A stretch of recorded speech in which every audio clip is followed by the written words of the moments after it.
So we got a gap and go reversal with a bonus push in the after hours here. Let's dive into it. Today is Tuesday, April 22nd, 2025. Don't forget to give the video a thumbs up. Appreciate you guys very much. Very close to 5,000 subscribers. Consider subscribing to the channel. We're close to 1 million views also, so hitting some milestones. Come find me on carnivoretrades.com also for swing trading alerts, analysis, and live day trading. If you want to catch moves like this today, very nice day here with a gap and go reversal. And we caught most of it here this morning. And we got a bonus push though here in the after hours.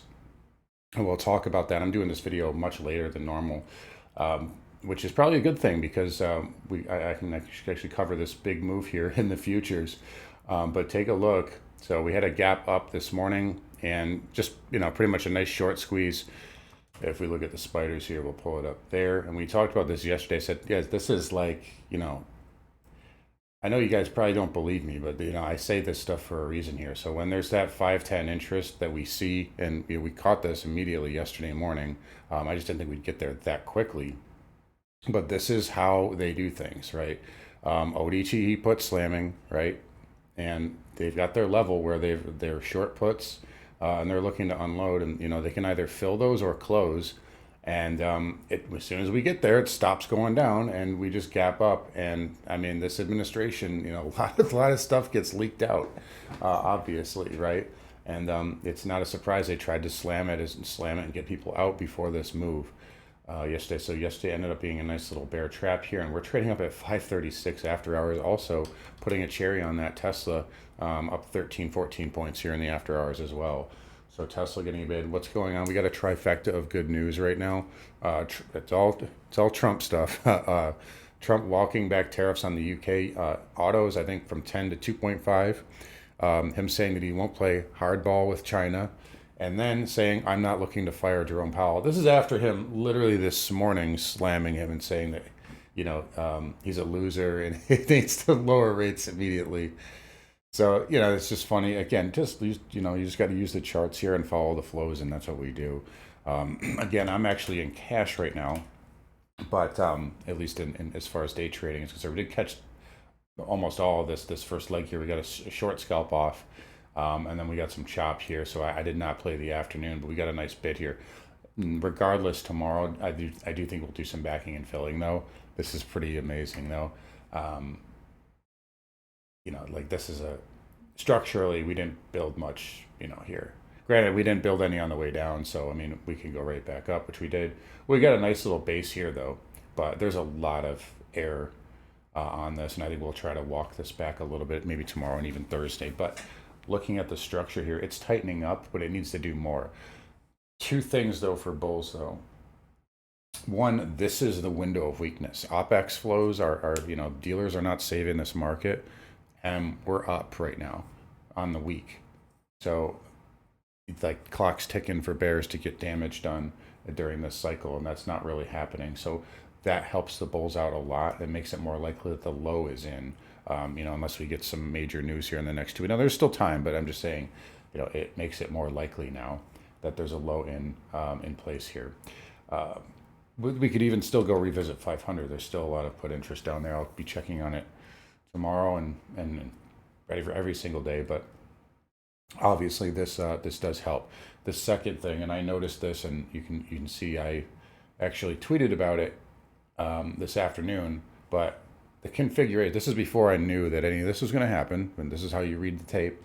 But one of the things I noticed, stocks up big, dollar up, bonds up, gold down, silver up. It was up yesterday before it pulled back in here into the futures, but it was up yesterday. I think SLV was flat, but we'll put it this way: the gold silver ratio went down, right? Silver gained on gold. Why does that all matter? Because every single day that we've had green lately, the dollar has been gotten wrecked, or yields have gotten wrecked, or gold has gone up more than silver, right? So it hasn't been a true risk on day. Today was the first day I've seen, like since this sell-off, where I think, at least that I can remember, where everything went the way that it should have. There wasn't a single caveat or red flag or something of that nature. And we've been noticing, we've been talking about this every day, the Russell has been strong. It's been leading. Our SP has been leading, right? It hasn't been selling off as hard as SPY or QQQ. So again, when we know this, right, it's a Mag 7 related sell-off, but we're getting into their earnings right now and expectations are low. So maybe that's why you're seeing Tesla get a bit. And now obviously the news helps. I haven't even looked at Tesla's numbers right now. I'm just assuming that they're at least decent. But yeah, I mean, expectations are low here, and I think that's a positive.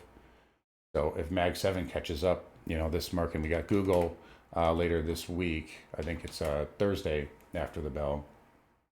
We did the levels on Sunday night. I think 162.50 is an interesting spot for that. To the upside, should it go there. But nonetheless, it's the first day where I saw like real actual confirmation of risk on. And again, it's only one day, so I'm not saying like put all FOMO in right now, but I'm just saying that's what that's what I saw. Dollar yen, right, getting a bid here, double bottoms holding. So, and you can see the dollar index. Obviously, this was needed, and this is ridiculous here too. I mean, look at this weekly chart. And I don't know if you see a currency get that overdone on a weekly, especially the dollar. Like this isn't some emerging market currency here. So, nonetheless, let's talk about the so levels right now. I believe I said 540 for the beginning of the week. Yeah, I said 540, and then maybe like 545. I don't think we're gonna. I think tomorrow we kind of mean revert a little bit, maybe even into Thursday. But we did hit basically the upper expected move as of Sunday night. So we'll see if that does walk us back a little bit. And we hit 510, yesterday. I mean, down 3.5%. So. Pretty good moves here. QQQ into, we got to 450 this morning. I think 460 I had was kind of the, the 460 was kind of the upper end. So that might still have some room. But we'll see. Again, I think we got a lot of air to fill down below. We're straight into that 20 moving average there. And that's been resistance this whole way down. You can even see it on ES there too. So, but we do have a chance for a higher low here. So if this backs off, then it can, firm up. But we do need to tighten up a lot more here. This is still, this move was only like, 8 trading days ago. So we still got a lot of tightening to do. But nonetheless, nice day. IWM up 4 points in the after hours. Again, 190 still going to be a tough level. And this breakdown here is a lot of resistance. But very good moves here. Diamond also up nicely. We got SMH here, getting a nice bid in the after hours up to 196.5. IGV was strong all day. Transports up 1.5. You just check in like IYT. Yeah, IYT up like $1 in the after hours too. And here's another thing. So I forgot about this. The 2-year yield is up, right? So the yield curve has stopped steepening so much. Actually, so again, going back to my point about risk on, look, Bitcoin, right? Strong all day long. And it was strong yesterday too, so it was at odds, and alts are up, right? This is at odds with what we saw with that big sell-off yesterday. But then you go to the yield curve here, and it furthers that point. So yield curve down, little less much, risk off. CN up, long end of the yield curve getting a bid, TLT getting bid. I told you guys this is in positive gamma now, so I'm interested to see how this plays out. It's a super contrarian bet here. XHP up 4%, after hours up another $1.50.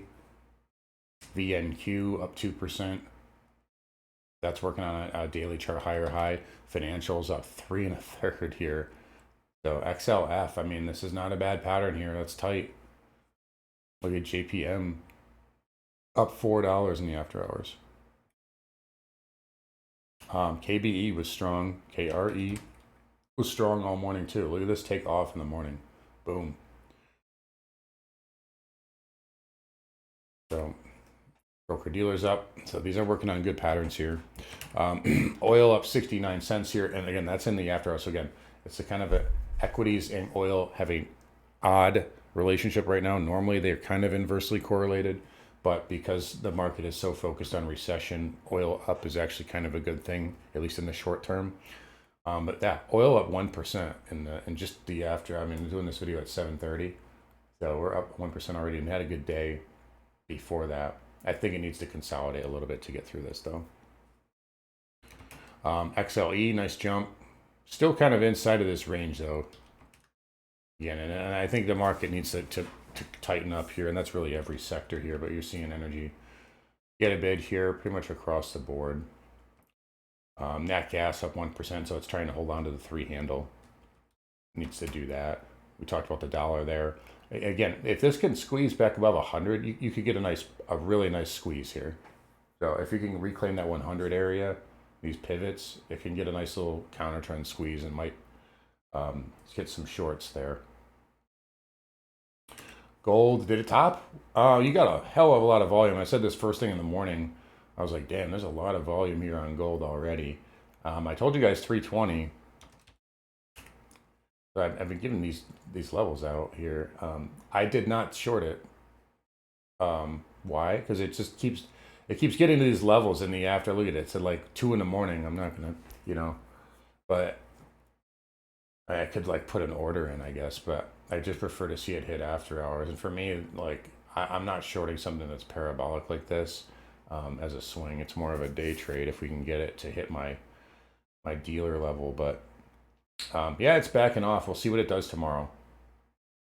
It is the one thing that makes me think this could be a top is the fact that everything else confirmed it. Like the gold silver ratio tightened. Equities were up, dollar was up, yields were down. But we'll see. Heavy volume there for sure. So this right here is like 10% move. Actually, it's more than that. Pretty wild. But yeah, silver tightening up here. Again, that's more kind of risk on, right? Less uncertainty. Silver more of an industrial play. Platinum, palladium down a little bit yesterday, and then copper up again, a little bit more risk on there too. That is I mean, this is ridiculous. Look at this move, right? All-time high to a 52-week low in like 10 sessions, and then right back up. Like, what is this at a 618 already? Yeah, it's above a 618 already. This is ridiculous. Pretty impressive stuff here. And then yeah, Bitcoin. Yeah, leading the charge back above 93. That's impulsive there. So that's why I'm saying, and by the way, this is why I say this all the time. It's just like everybody's so bearish and everybody gets so caught up in like these little daily chart movements. You just look at the monthly. There's zero problem with this here or this. This all it's doing is consolidating. It had a massive move. It's up like 50% in a few months. Like it's gonna have to digest that. So not everything is like, oh, that's it. It went up, and now it's going down. Now it's going to crash. It's going to zero. Like you gotta like watch the pattern. Watch the pattern. So, alt's actually getting a very good bid here today too. Trump coin getting a bid. So, yeah, that was kind of a leading indicator maybe yesterday. So again, I just going back like. This is why I do what I do here. I knew that they were trying to fill short puts at 510 in that 5100 area. They made a beeline. This is not organic selling. It's not organic selling. This is just ODT slamming. And when they get to their number, and then they're filled, and then they take it the other way. So this, there's a lot of insider stuff going on right now, and if you can recognize that, you can do pretty well. This is the type of taper that is coming into play. We got a lot of resistance up here, at least on the futures. We'll probably do some backing and filling now, but this is definitely a good bull impulse. And again, I'm seeing the confirmation from other sectors. Again, that doesn't mean that we're necessarily out of the woods. That doesn't mean volatility isn't going to, it doesn't mean we're not going to be red ever again, but it's a good sign, and it's a good step for bulls, at least moving forward here. But we need to tighten up a lot more. But anyways, guys, I'll wrap it up here again. You guys take care. Don't forget to come find me on CarnivoreTrades.com. I'll see you guys all tomorrow.